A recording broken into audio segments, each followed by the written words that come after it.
Hello MotoGP enthusiasts, welcome back to ZNGP today. Sprint races have become the high-octane appetizers of MotoGP weekends. 3 laps to empty the tank, push the limits, and stake an early psychological claim. While veterans and young guns alike have flashed their speed, it's Marc Márquez who's left the biggest mark, 10 fastest laps so far in 2025. His mastery of these sprints has reshaped expectations for raw pace at the sharp end of the field. Pecco Bagnaia may not have fired on all cylinders this season, but he's far from out of the picture. With just 20 points separating him from the top of the table and Marc Márquez stumbling with 2 costly crashes. But to seize it, insiders say he needs to uncover one key ingredient, and fast. After sensationally storming to second in Qatar, only to be dropped to 14th by a post-race tire pressure penalty, Maverick Vinales emerged as the surprise package of 2025. His Tech 3 KTM not only ran at the front but also caught the eye of Ducati's top guns. Vinales revealed how Marc Márquez and Pecco Bagnaia got a first-hand lesson in KTM pace and why this is only the beginning for the Austrian factory. Monster Energy Yamaha MotoGP director Maio Meregali has taken stock of his team's mid-season form, balancing pride in recent gains with a dose of realism. Speaking on Zamtube, he lauded chassis refinements, expanded rider lineup data and the breakthrough performances at Thailand and Qatar, while pinpointing the only contenders he truly fears in this year's title battle. Don't forget to click subscribe button and the bell icon for MotoGP news update.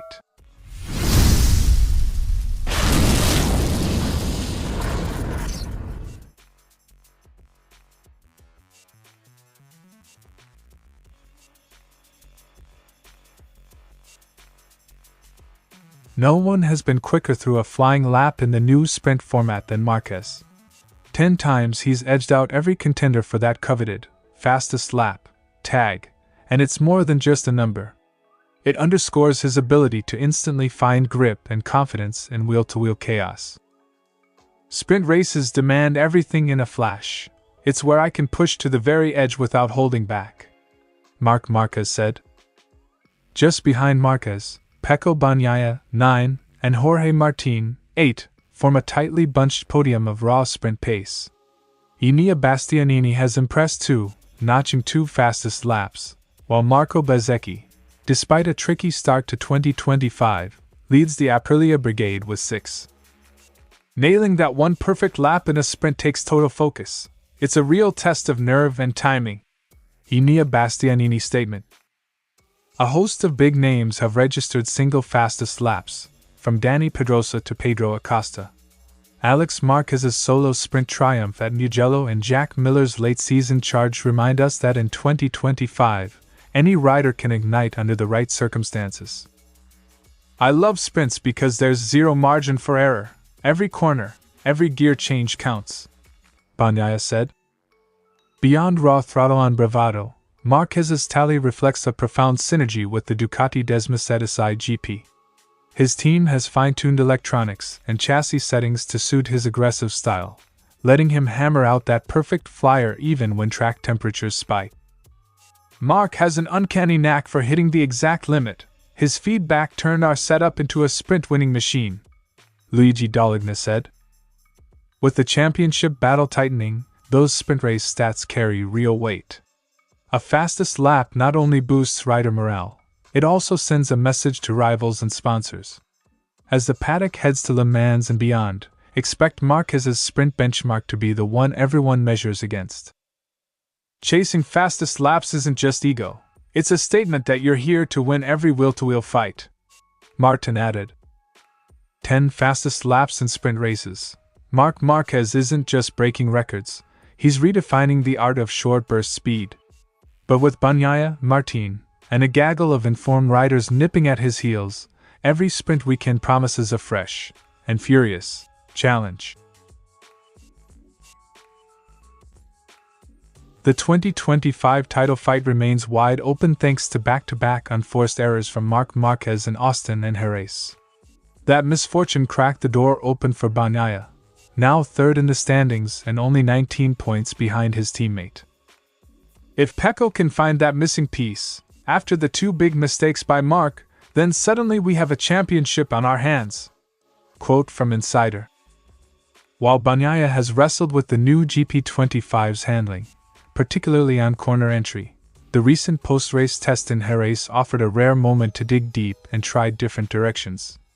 Unable to test setup changes due to weather, Bagnaia instead revisited older parts.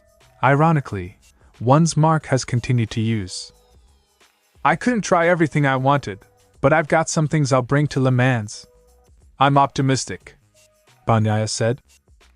With the sprint and GP formats leaving little room for risk, race weekends are a pressure cooker, bad timing for experimenting.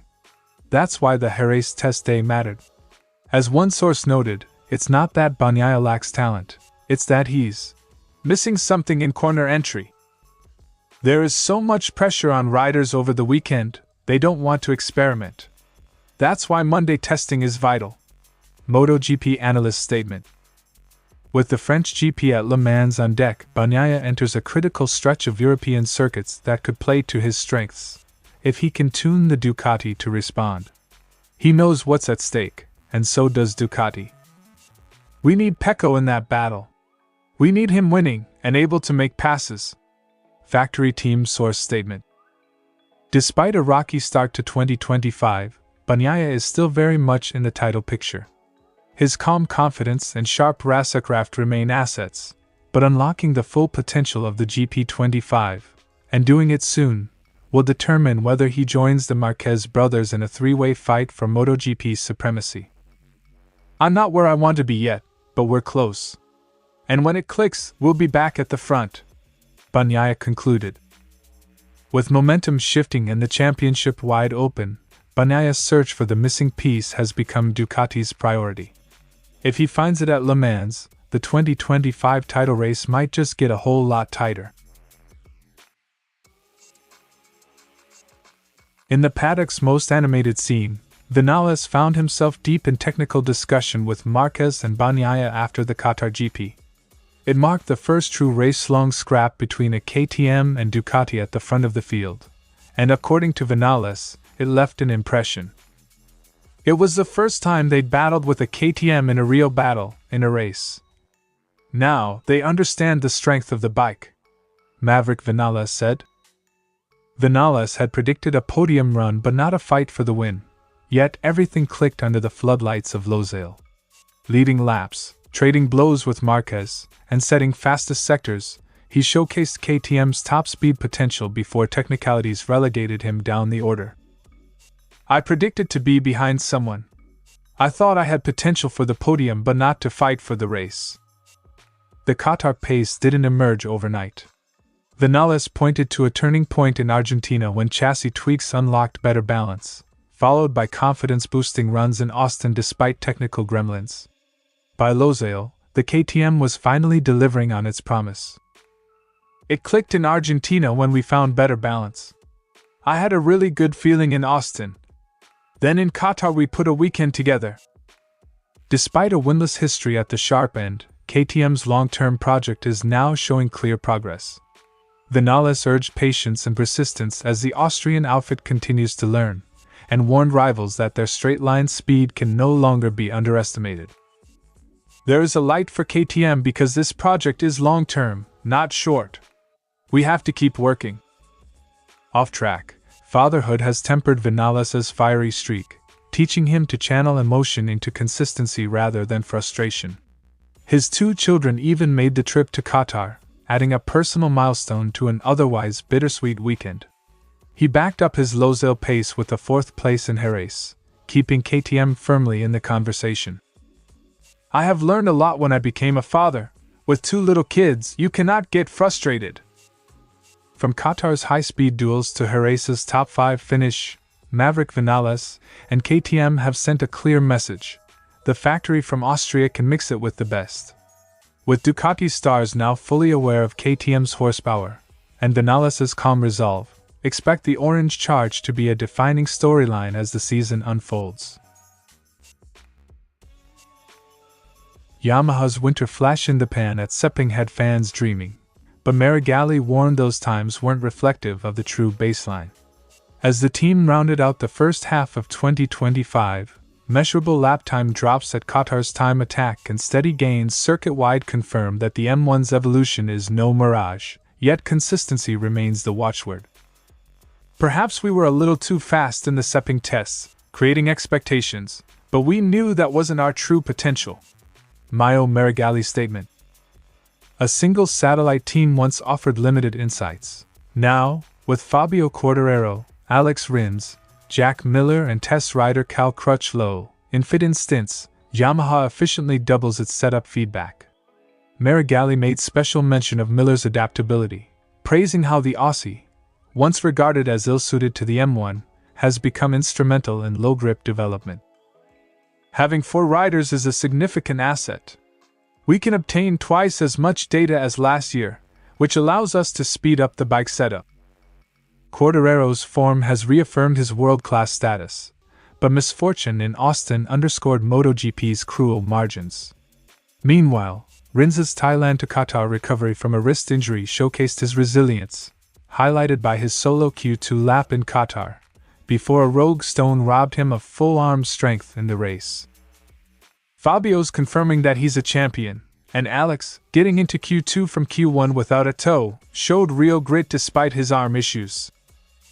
With the European swing in full swing, Meregalli has set a clear medium-term goal. Race weekends should yield at least one podium finish. To get there, the team is zeroing in on Q2 consistency, aiming for 2 riders in the shootout, and closing the 2/10 gap to pole, a deficit painfully evident at Qatar. We've set a podium as our goal for the second half of the championship. In Meregalli's view, only the Ducati duo of Marc Márquez and Pecco Bagnaia, or Alex Marquez, pose genuine threats. Beyond them, he dismisses the rest as anti-Marquez, a catch-all for any rider looking to capitalize on Marquez's rare missteps rather than matching his outright pace. Now I see Bagnaia and Alex, the others are anti-Marquez. Yamaha's halftime report card is a mix of sturdy gains, data-driven development, and ambitious targets. But with Marquez and the Marquez brothers standing in the way, and Ducati's momentum unshaken, Meregalli knows that the second half of 2025 will demand flawless execution if the M1 is to truly challenge for the championship. Thanks for watching ZNGP today, and this is your MotoGP news update. And see you next time!